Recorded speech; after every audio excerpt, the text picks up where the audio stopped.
Hello my dear friends and welcome back to another Star Wars news update. In today's video we're going to be talking about Obi-Wan Kenobi, the future of the Mandoverse and more. As always my dear Megalorians, before we dive into it, please may I ask you to hit that big red subscribe button if you've not done so, and also be sure to give that bell a good old tickle to be alerted each and every time that I post new videos. So without much further ado and without any more jibber jabber, let's dive straight into it. So with all of the Bad Batch content that I've been covering lately, I did not cover this piece of news when it was released, but luckily it is still fresh from just under a week ago. So if you guys think back to Ewan McGregor's appearance on Jimmy Kimmel, he spoke about how his outfit on set might not be what we expect. Well, on CBS he further elaborated that he might not be wearing the Jedi cloak and his outfit is not what we're anticipating. So let's take a look at this article. Obi-Wan Kenobi, Ewan McGregor won't even confirm this detail about the Disney Plus show. After more than a decade of speculation, Star Wars fans can finally rest easy. Ewan McGregor is well on his way back to the saga as Obi-Wan next year. The upcoming Disney Plus series, simply titled Obi-Wan Kenobi, will likely debut sometime in 2022. In the meantime, it seems as though we're all going to have to speculate about the show because Ewan McGregor is remaining tight-lipped about it. When it comes to such high-profile projects, everyone tries to get actors to spill the beans. Although CBS Sunday Morning wasn't even trying to trip up McGregor, he still refused to confirm or deny the tiniest detail. When he was asked about what it was like to slip on the Obi-Wan Jedi cloak, the actor would not budge an inch. In his own words, he says, "I always have the beard if I'm not working because I just don't much enjoy shaving, but it's been great to come back to it. It's really been exciting. It might not be cloaks, there may or may not be cloaks, I'm not saying anything, but to come back to play him again, Obi-Wan Kenobi has been absolutely brilliant. I'm really enjoying it." So we have to ask the question, if he wears his Jedi cloak when he first exiles himself on Tatooine and then again by the time of A New Hope, what is he going to be wearing in between? Well, to be honest, we can make an educated guess based on what we know of the time period following episode 3. The Kenobi series takes place 10 years after Revenge of the Sith, and at this point in the timeline, Obi-Wan would have been living on Tatooine for a decade. Now, since the Empire is up and running, there was so much hostility towards the Jedi due to the Empire's propaganda. As such, Obi-Wan would have probably camouflaged himself by dressing as an ordinary Tatooine citizen. The only problem with this is robes are very common clothing in the galaxy,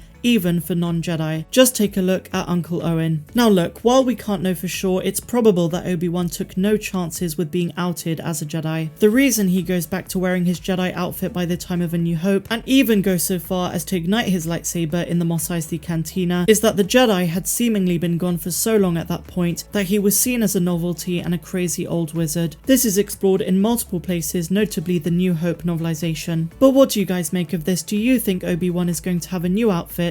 And what might it be? It's both very interesting but not surprising that he has to keep so tight-lipped about the project. But let me know your thoughts in the comments down below. So let's move on to our next article. We're going to be talking about Rangers of the New Republic and if it's going to be replaced by a Skywalker series. If you think back to a couple of days ago, Rangers of the New Republic was shelved for the meantime. Not fully cancelled, but also not in active development. I personally believe that there's going to be a Luke Skywalker series that's going to take its place in the Mandoverse. From the comments on my video the other day, I realised that a lot of you do not want a Luke Skywalker series. I for one think it's a good idea to flesh out his story between episodes 6 and 7 and show us Luke Skywalker in his prime as the most powerful Jedi Master in the galaxy. When Luke appeared in The Mandalorian Season 2, we were all so excited. The iconic Jedi cemented himself as part of the Mandalorian story when he took Grogu under his wing as his Padawan. Almost immediately there were rumours of a Luke Skywalker series starring Marvel Cinematic Universe actor Sebastian Stan, and while both Stan and Mark Hamill have spoken about this, Disney and Lucasfilm have not confirmed anything. Although nothing about this possible series is confirmed, rumours are continuing to ramp up. Now that Rangers of the New Republic may not be happening, it's likely that Jon Favreau and Dave Filoni want to use plot points that they were going to use in Rangers in a different show. This might be a third installment of the Mandoverse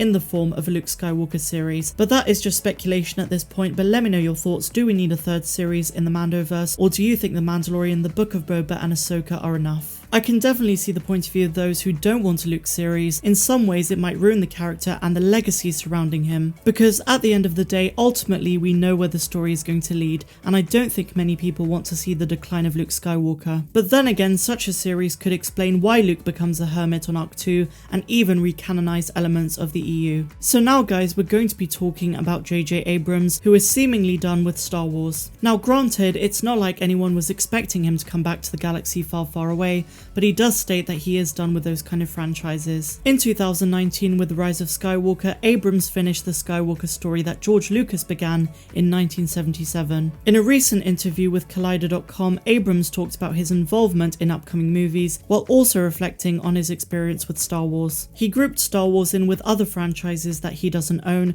calling the opportunities a double-edged sword. He continued by saying that while he is incredibly grateful for the opportunity and proud to have been involved in the projects, all he sees is what things could have been and what he might have done. This kind of has a really dark ring to it, especially in light of the Rise of Skywalker and the Force Awakens, and while it's true that he gets a lot of flack for episode 9, the failure of the sequel trilogy really comes to the fact that Lucasfilm were not prepared. They absolutely rushed post-production, the reshoots were all over the place, and not to mention the fact that they fired Colin Trevorrow. So of course when you bring in JJ Abrams at the last minute, he is going to have his hands tied. It's really interesting to see him reflect 2 years after the Rise of Skywalker, and even admits that when he looks at those kind of projects, he sees what could have been. So let's carry on. While having a lot of success with these projects, Abrams expressed an urge to return to his own ideas and projects. He went on to say, "The few things that I'm working on now as a writer are original ideas. I just feel as a director I would really love to have my next projects be things that didn't pre-exist." One of those projects, according to Collider, is an HBO series called Demimonde. So while JJ Abrams' time with Star Wars may be over,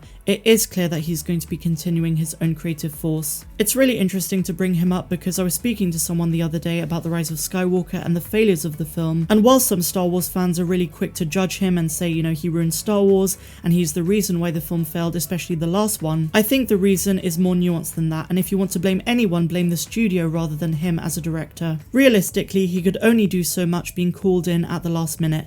Now, I'm not defending the Rise of Skywalker, I did not like the film, but it's important to be fair and level-headed. But what do you guys make of this, and what did you think of today's video on the whole? If you guys enjoyed it, please be sure to give me a big fat thumbs up, subscribe to the channel if you're new, and also guys, if you're feeling generous, please consider becoming a patron, where for just $2, $10 or even $50 a month, you get exclusive access to content that's not found here on YouTube, and that includes my Forgotten Characters series, my Megasodes, which is my podcast, and much more. I'm Star Wars Meg, wishing you all a phenomenal rest of the day, no matter where you dwell in the galaxy. Have a good one.